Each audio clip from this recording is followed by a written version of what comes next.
Welcome to the Town of Blowing Rock's annual Memorial Day celebration. We hope you will enjoy participating in this meaningful day on which we honor the men and women of the United States military who served and died for our democracy. Wow, what a change over 2020. Well, you know, given these temperatures this morning, I hope y'all had a good summer. You know, my name is Charlie Sellers, for those that don't know me. I'm the mayor of Blowing Rock.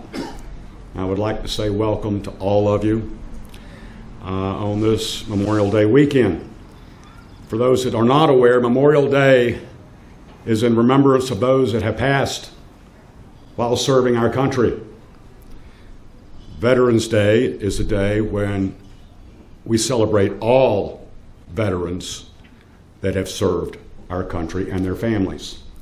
So today, or this weekend, is to honor those that have passed while serving our fine country and allow us to live the way we are able to live now. I think it's really great to see everyone here, and thank you for coming. That being said, I would like to lead off with David Rogers with the national anthem. Would you please stand?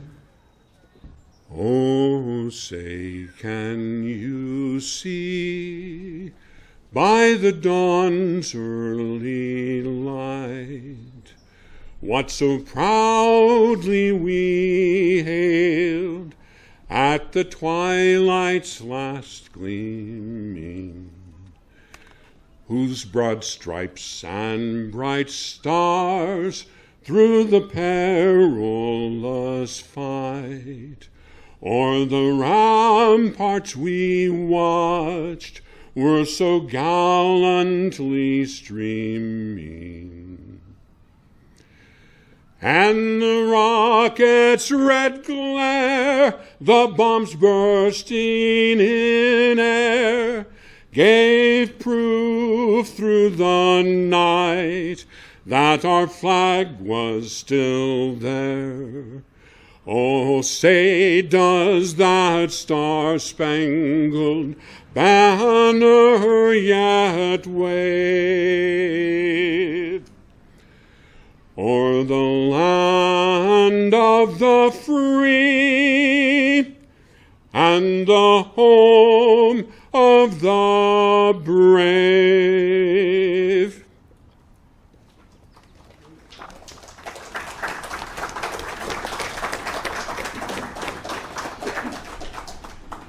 Well, David, if you ever give up the newspaper, there's always singing.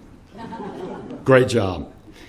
And now I would like to introduce the Reverend Hagee for our invocation, and then following that would be Mr. Albert Jans.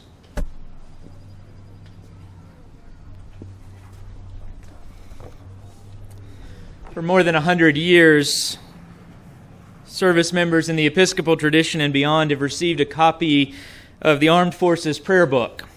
And so this morning I offer a prayer that is a weaving of 3 prayers from that prayer book that has been a source of strength for so many in service to our country. Let us pray.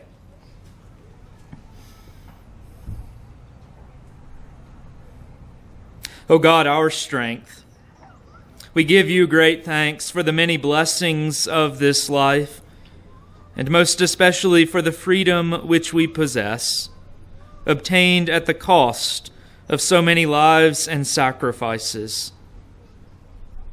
Fill us with courage as we commend these beloved dead from our community and from across our nation, as we remember them this day and commend them to your mercy, asking that you give them eternal rest. Keep under your protecting care the armed forces of these United States and all who serve therein. Grant that they may be a sure defense and a safeguard for the people of this nation. Support them wherever duty takes them, on land or sea or in the air. And grant that they may fulfill their high calling as defenders of justice and freedom. And in your endless mercy, O God of every nation, guide the peoples of this world ever into the way of peace. All this we ask in your holy name.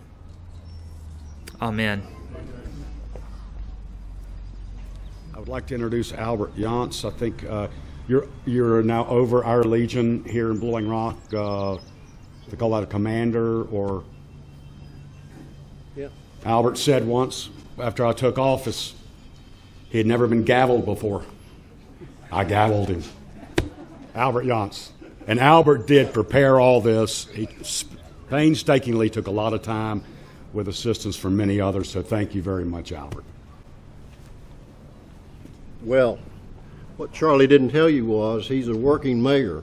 If you don't believe that, stand any street corner in town for about 5 minutes and he'll show up. I want to introduce Jim West, who's our adjutant. Jim? Somebody asked me what an adjutant does. He does everything but print money. I did, but they wouldn't take it. His main duty is organizing, placing a little over 300 American flags on the graves of Blowing Rock's 2 cemeteries. So, Jim, it's all yours. Thank you. And that's part of the Memorial Weekend that we do this, and some of you who are here who helped us, and we thank you very much. There's Susie Green, Mike Page, Albert Yant, and let's see, are the Troyer family here? And 3 sons were out there with us. So we thank you for your involvement. And last, and almost not least, I spent, what was that, a good 35 minutes with Sue going up and down the aisles. Thank you, Sue Sweeting. I'd now like to introduce Mike and Pete Page, new members of our Legion, who will read some of the names of the fallen from Blowing Rock.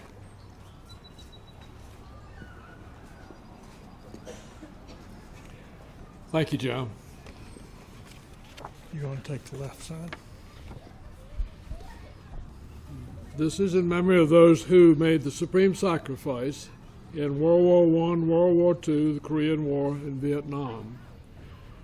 Lynn Coffey, Lloyd Hampton, Milton Green, Daniel Teague, Harley Hampton, Albert Walser, Frank Baldwin, Dillard Curley, Ralph M. Brown, Ernest Presnell, John H. Calloway, Clyde Story, O.D. Green, Jewel Tate, J.B. Hollifield, Dillard Triplett, William P. Kephart, Earl Ward, James H. Benfield, Edward E. Green. Donald E. Parsons. Thank you.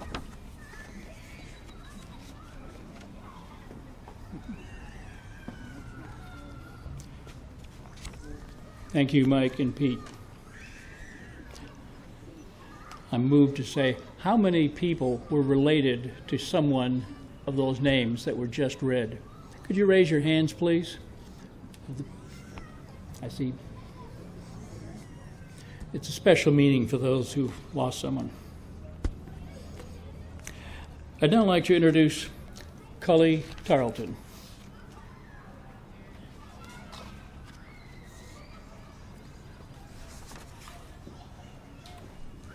Thank you very much, Jim. It is my privilege to honor and pay tribute to 2 military heroes, both of whom passed away as a direct result of their military service. On this Memorial Day weekend, it's altogether fitting that we honor them and all like them who died as a result of their service to our great country. Both these heroes have local ties to Blowing Rock. Billy Fox of Granite Falls, North Carolina, just down the road a piece, served 2 active duty tours in Vietnam. Billy Fox died last year of complications of Agent Orange. Billy was the father of Blowing Rock town manager Shane Fox, and Billy is interred in Caldwell County. Shane, would you raise your hand? There's Shane right there. Shane, we honor your dad today for his service and for his sacrifice. Jerry Wayne Matheson served 2 active tours in Vietnam. Jerry Matheson died from complications of Agent Orange. Jerry was the brother of Blowing Rock Town Commissioner Doug Matheson. Jerry is interred at the National Military Cemetery in Johnson City, Tennessee. And Doug Matheson, would you raise your hand, standing right there? Doug, we honor your brother today for both his service and his sacrifice. Thank you.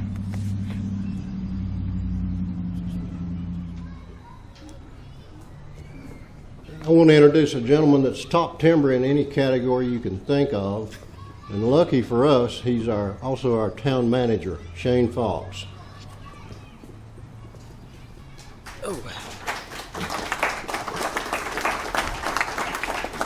Thank you. First of all, I'll start with saying thank you to Mr. Albert Yount for continuing to put a tremendous amount of time and effort each year into this event. I think it's telling, especially a year after COVID with the crowd that we have here. It's wonderful to see. I'll echo some comments that have been made from a thank you standpoint. From a town manager perspective, couldn't be prouder of our park and recreation staff led by Jennifer Brown, Thomas Steele, who's here, Baker Stanley, who's walking up behind us now as we speak, putting in a tremendous amount of effort in the last number of days to have this event, and then the reception that's in the American Legion to follow. Also, Melissa Pickett, who's our BRAC chair, wife of Ray Pickett, his better half, has put in a tremendous amount of volunteer hours into this. So thank you to everyone involved, and appreciate all the work that's been put into this. So I've been asked to speak on the history, a brief history of Memorial Park, and I'm going to throw in the American Legion building as well, because I'll take you back to a time in which they were all undeveloped and the same piece of property essentially. But so dating back to 1884, if you can imagine, nothing was here other than, I'm sure, woods and open land. And a development began that was known as the Watauga Hotel, later years known as the Watauga Inn. That establishment stood roughly in this property that we all see here as kind of town center for nearly 50 years. It was destroyed first of all, and the first time in the early 1920s by fire, and then rebuilt, and then unfortunately destroyed for the last time in 1926 on this site. We do have the 1888 museum here, I think, that is an example of one of the cottages that stood within this area.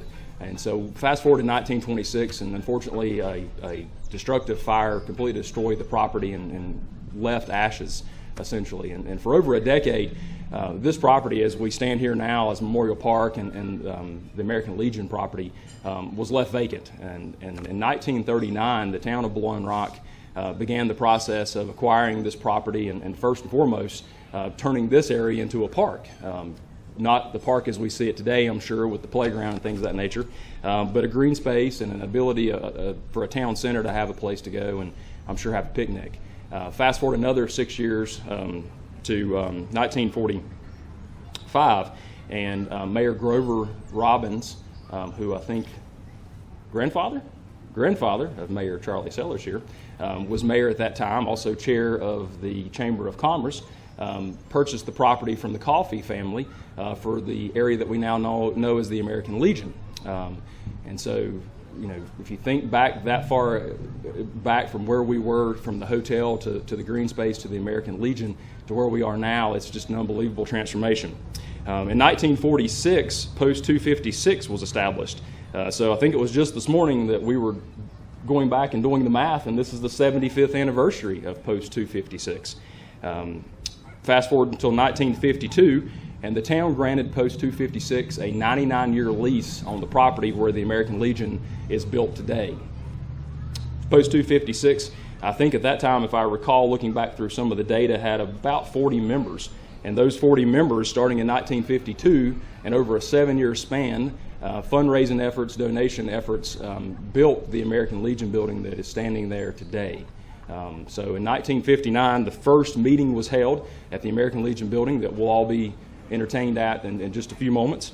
And then later that year, the town of Blowing Rock decided to establish a Park and Recreation Committee that would go on to establish what we know as Memorial Park. And that's where the name Memorial Park came from, in honor and remembrance of those who fell during World War II. So for a number of years, obviously Memorial Park was transformed into where it is today, with the number of children that are playing on the playground and all of us having the chance to enjoy it. The American Legion building was utilized by Post 256 exclusively, and owned and maintained and operated by Post 256 until 2011, when it was turned over to the town of Blowing Rock. Almost immediately, the town of Blowing Rock, along with Post 256, began a grant writing process along with a simultaneous fundraising process. And in 2015, a little bit more than $300,000 worth of renovations was done. Again, majority of which paid for by grant dollars and donations. And so today, after this event, we have an opportunity to go down and enjoy a reception. You'll see the renovations that took place just 6 years ago, and the fantastic building that we have. That building is utilized for a multitude of purposes, rented out quite exclusively or quite extensively in the summer months, and I think it's something for us all to be proud of. So that's my brief history of both Memorial Park and Post 256 and the American Legion building as it stands today. So thank you for your time.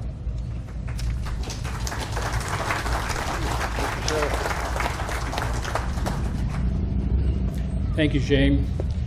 I'd like to introduce Councilmember David Harwood. Where is David? There he goes. Come on over here, David. He's going to give us a little bit of, we've heard the history, now the future.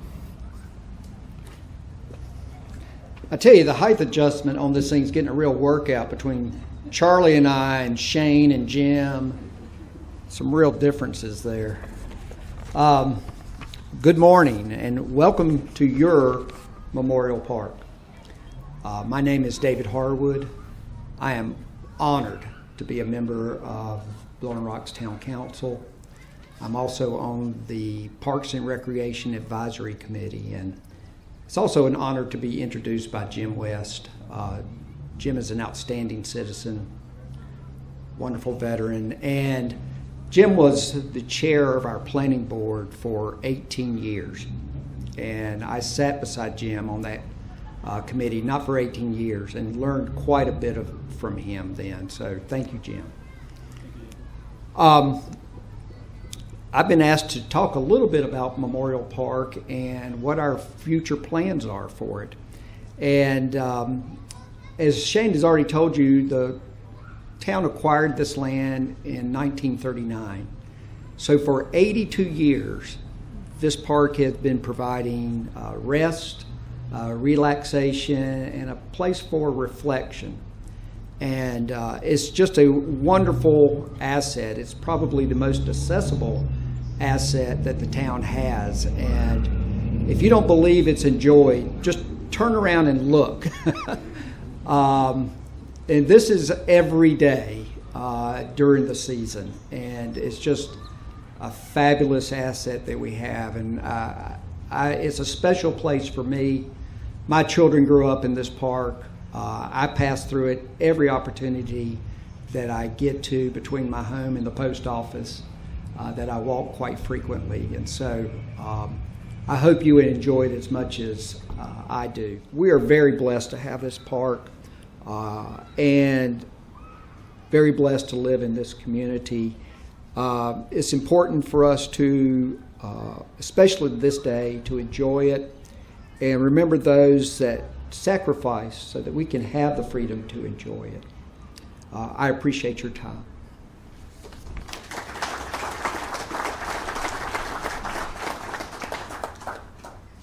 Thank you, David. David had the distinct honor of living beside me for 9 years one time. Too many. Would George Wilcox come forward?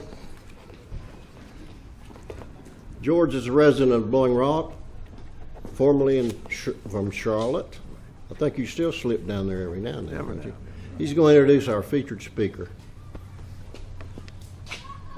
Well, Commander Yount, Adjutant West, and sincerely our honored veterans, thank you so much for your service to our great country. Let's give them a round of applause. Friends and neighbors here in Blowing Rock, ladies and gentlemen, I'm pleased today to introduce to you a speaker who is truly an outstanding leader of our great state.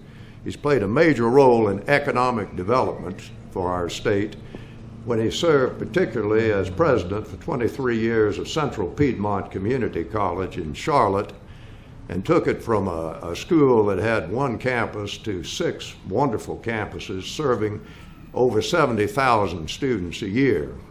And his mission was principally to prepare these folks with knowledge and skills to take good jobs, not only from local businesses, but also from national and international businesses that come to North Carolina and will come to North Carolina because of our skilled labor force. He's done an outstanding job in that and served with distinction as president of CPCC.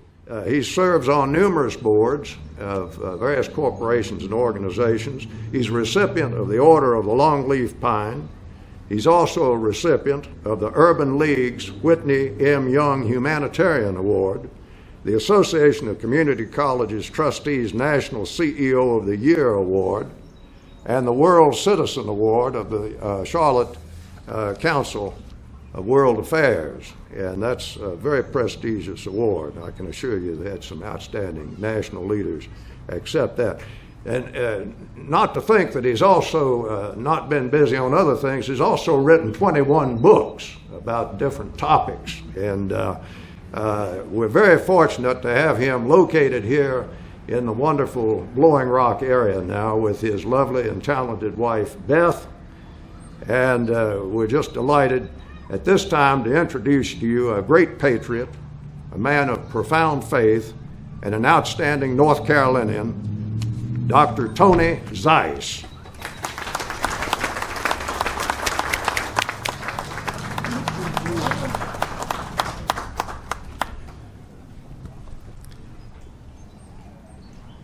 George is more than generous. You know, when you get in a big position, they sort of give you things. I guess after a while, you stay as long as I did, they give you things. The truth of the matter is, if I've achieved anything, it's God and my wife Beth sitting right over there. Thank you for being here. What a wonderful day. Brings back so many memories, doesn't it? To those of us who remember going to Memorial Days, or sometimes they call them Decoration Days in the North. You know, it's amazing. It's a very special time. As an educator, I did some research so we could sort of do a brief history of how this day came about and what it's all about. George, by the way, I want to thank you also, for you and Betsy, for being such great friends to us. You are the greatest. Appreciate it. And a great donor to Central Piedmont for a long time. Memorial Day is often defined as this: a federal holiday honoring the military personnel who have died in the performance of their military duties while serving in the U.S. Armed Forces. Of course, it happens in May each year, the last Monday. So here's that brief history I wanted to tell you about it, and that hopefully it'll help us to recognize how important it is. Maybe before I even do that, George, you started, I'm going to finish it. The veterans, hold your hands up so we can see who you are. Hold your hands up. God bless you. Thank you so much for your business. Thank you so much.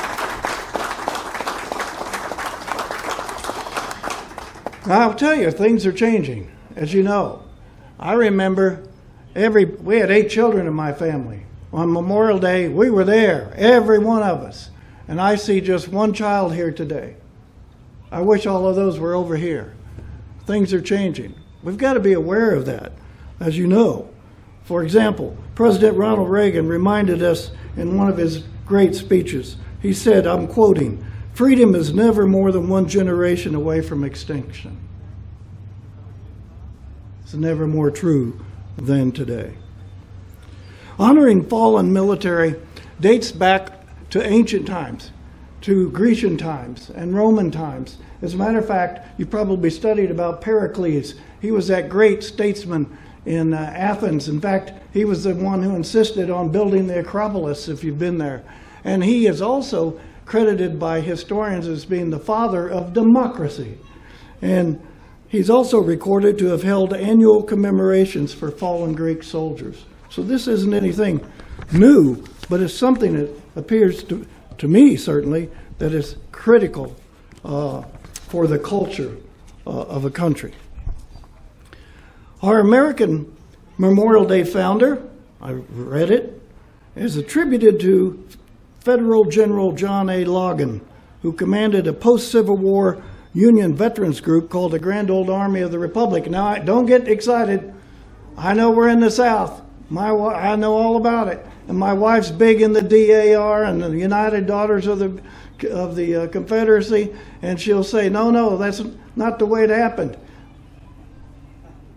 So I looked that up too. Logan's own wife, thank you, wherever David is, some reporter talked to his wife and said, where'd the idea come from for your husband to go to Congress and put this thing together and get them to approve it in 1868?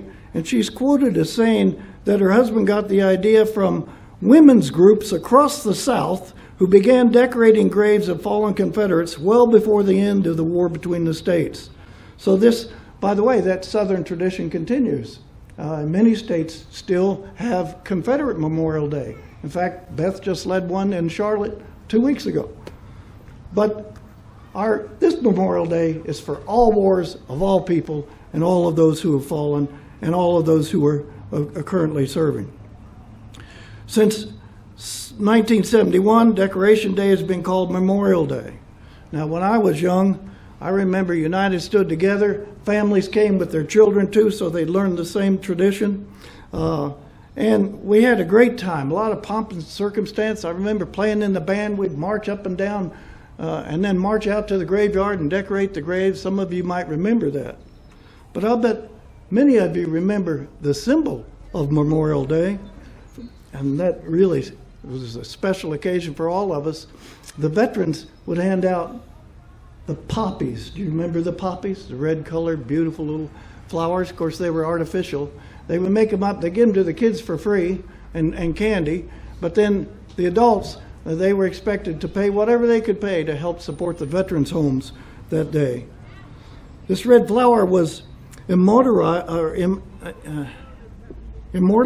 That's not the right word. Anyway, it is Beth, what's that word? Oh, I'm sorry. I wrote something there. It must have been a typo. But anyway, the point is, he made this a part of history forever. And his name is a Canadian lieutenant colonel, and he was a surgeon, named John McCrae. He immortalized, that's the one. He immortalizes, forgive me.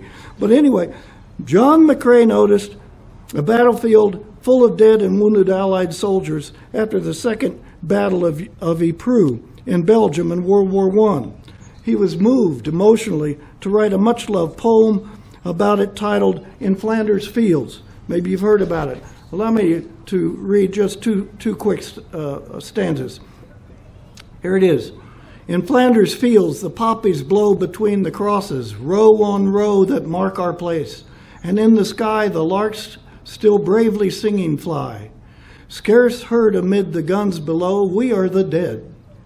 Short days ago we lived, felt dawn, saw sunset glow, loved and were loved, and now we lie in Flanders field. We don't want to forget this. Our duty and our honor to love those people who sacrificed and the families who sacrificed for what we have today. Since the year 2000, Congress asked that the Memorial Day, believe it or not, we're supposed to raise put our flags at half-staff or half-mast. Somebody knew it. Until noon. And so at noon, check your watch, somebody's supposed to raise it to full staff or full mast. And that's a new tradition since 2000. You might also know, how many of you have seen that wonderful building the Lincoln Memorial in the mall in Washington, D.C. is so wonderful, iconic. Intentionally, they dedicated it on Memorial Day. I also looked up some famous quotes, and of course there were hundreds of them, of people who had given Memorial Day addresses, and I'm going to share just 3 or 4 with you. Here they are. Here's the first one from General Douglas MacArthur. He said, quote, "No man is entitled to the blessings of freedom unless he be vigilant in its preservation." Here's an unknown author, same quote, another quote, "Our flag does not fly because the wind moves it. It flies with the last breath of each soldier who died protecting it." Claudia Pemberton said this, "America without her soldiers would be like God without his angels." My favorite is Mark Twain. He's quoted as saying, "Patriotism is supporting your country all of the time and your government when it deserves it." How about Old Glory? Anybody remember the poem Old Glory? I'm not going to read it all, it's pretty long, but it's all about our flag, Old Glory. I'm going to read just the first stanza and then we'll jump to the close. Here it is. "My name is Old Glory. I stand with the greatest military power in the world. Look up and see me. I stand for peace, honor, truth, and justice. I stand for freedom. I am confident. I am proud. When I'm flown with my fellow banners, my head is a little higher, my colors a little truer. I am recognized all over the world. My name is Old Glory. Long may I wave, dear God. Long may I wave." So, ladies and gentlemen, as we honor and respect these guardians of freedom, who gave the last full measure of devotion to God, duty, honor, and country, I don't believe we can ignore the fact that we're facing a new challenge to liberty right now. This is the same liberty for which we honor those men who fell, that they fought for. The same liberty hasn't changed. And I wrestled with myself, should I talk about this? And I decided, if I don't talk about it, who's going to talk about it? We're all Americans. So I'm going to talk about it. To overlook this current assault on our liberty, and I won't go into any debate over it, but you know it's there, would be disrespectful to the people we honor today, and I think it would be dishonorable of us to ignore it. Unfortunately, this new threat to our republic appears to be strongly supported within our own country. It's a new day. Sadly, there are those among us who do not love and honor God. There are those among us who do not love and honor families, do not love and honor our Constitution, nor do they honor the rule of law, and they are defunding those who would protect us. Neither do they love and honor our sovereign country, the greatest country the world has ever seen. This socialization movement elevates government at the expense of citizens and their liberties. Even our freedom of speech is under attack. You've felt it if you're honest with yourself. Many people today are intimidated to speak against this threat for fear of retaliation. This situation causes me to reflect upon what Edmund Burke, the English statesman, warned us about. Here's his quote: "The only thing necessary for the triumph of evil is for good men and women to do nothing." So what can we do? Begs the question. In this time of challenge and anxiety, patriotic Americans must be, first of all, courageous and be able to speak. The way you feel doesn't mean we're always right, and we need to be listeners as much as we're speakers. He says, Samuel Davies, he was a great Presbyterian preacher in the 1760s, and he was also president of Princeton, and he gave this advice to soldiers: courage is an essential character of a good soldier, not a savage, ferocious person, not a foolhardy person insensitive to danger, but a calm, deliberate, rational, and courageous person with fortitude will win the day. So that's what we're talking about. So I encourage you, I have four other suggestions. One, I encourage you to be resolute but cheerful as you exercise your freedom of speech. Of course, we should also remember the good book instructs us to be gracious in defending our God-given rights and our hope in things eternal. 2, fully support godly and patriotic people that run for public office. It's a hard job. Their hearts are right, isn't that? You know that, Mayor. I know it from just talking with you. Their hearts are right. And that means financially. I've got friends who say, boy, we've got to support this guy, and we've got to support this lady. Oh, that's great. What have you done? Oh, well, I support them. Have you given them any money? Give them the money. You want to get them an office? Give them the money. All right, you got that for free. Okay. 3. Oh, by the way, we have to reach out to these younger generations. That's the other part of it too. We got to get them more engaged, involved, and we have to pay attention to the curriculum. I'm an educator. I can tell you, you have little committees that decide the curriculum that all these young people are being taught from, and believe me, they're intentional in what they're doing and not doing. So that's enough of that. Let's go to 3. Remember our Bill of Rights, ladies and gentlemen. Our Bill of Rights. Claim them. Talk about them. That's what made us great. Think about your mothers, your fathers, your grandmothers, your grandfathers. They all carry that same tradition on, and hold on to it as much as you can. Don't give up your Bill of Rights. A lot of people died so that you could have them, tens of thousands. 4, we should also encourage one another whenever we can. Be cheerful. And this one's the most important. Exercise prayer every day. Prayer every day. It's our most powerful weapon. Abe Lincoln said, might does not make right. Right makes might. Pray every day. In chapter 4 of the book of Philippians, the Apostle Paul told the early Christians, listen to this, you know in chapter 4, rejoice in the Lord. Let your gentle spirits be known to all men. Be anxious for nothing, and the peace of God will guard your hearts and the minds in Christ Jesus. This is as true today as it was 2,000 years ago. So be of good cheer. Remember our country's motto. You know what our country's motto is? In God we trust. Thank you, David. In God we trust. All right, so don't lose heart.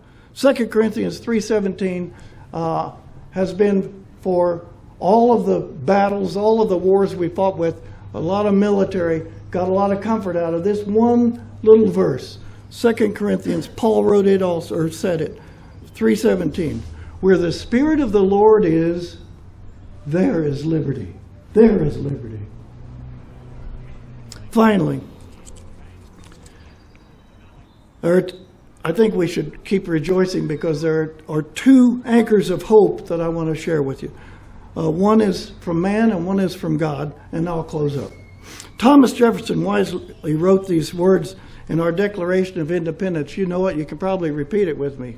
We hold these truths to be self-evident, that all men are created equal, that they're endowed by their Creator with certain inalienable rights, that among these are life, liberty, and the pursuit of happiness. We don't guarantee happiness, it's pursuit of happiness. Life and liberty. Liberty's on the lips of every founding father that we had. It should be on ours as well. So hold on to that one because we haven't lost this earthly and temporal historic legacy of freedom.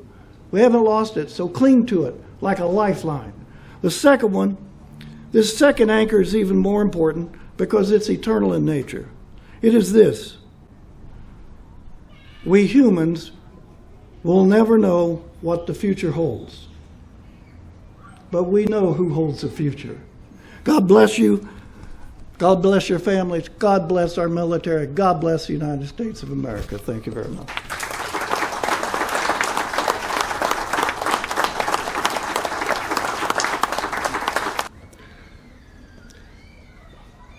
Day is done, gone the sun, from the hills, from the lake, from the skies. All is well, safely rest.